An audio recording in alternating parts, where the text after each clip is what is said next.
sulfur will be the central atom and oxygen will be surrounding this. So as there are 4 oxygen, so we will draw 4 oxygens to the 4 end of this bond.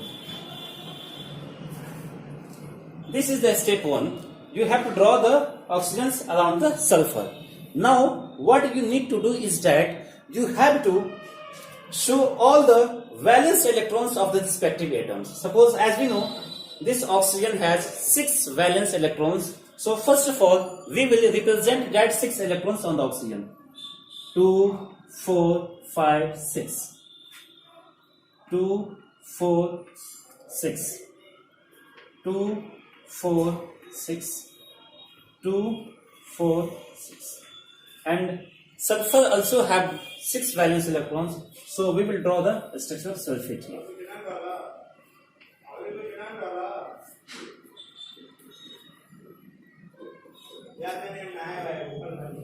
So this is the we have just shown the valence electrons that an atom have.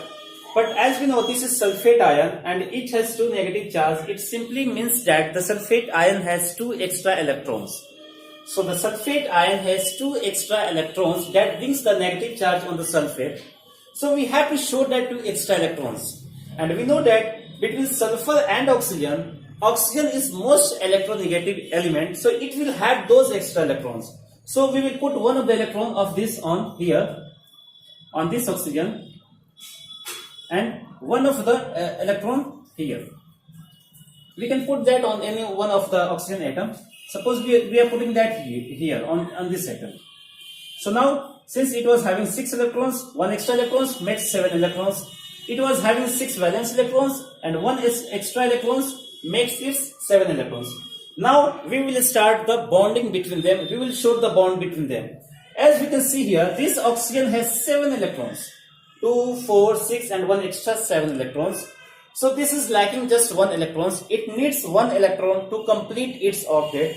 So it will form 1 bond with the sulfur. It will form 1 bond with the sulfur.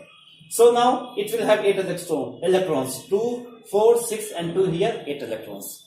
Now come to this oxygen. This oxygen also has 7 electrons and it need 1 electrons to complete its octet. So this oxygen will form 1 single bond with the sulfate. So as we can see that oxygen has completed its octet 2, 4, 6 and 2 electrons here 8. Now come to this. This oxygen has 6 electrons and this oxygen needs 2 electrons to complete its octet. So this oxygen will share 2 electrons with this sulfur and will form double bond.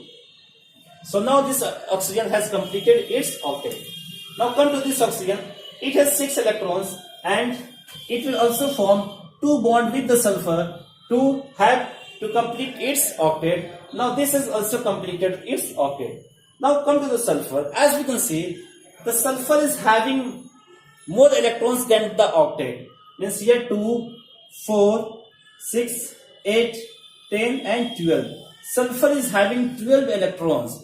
So this can be explained on the basis of the expanded octet. As we know, those atoms which have atomic number more than 10, they can show the expanded octet. So sulfur here shows the expanded octet of 12. And so in this way, this structure is completed. Means we can simplify this by saying that sulfur has 1 single bond with 2 oxygens and 2 double bond with the 2 oxygens.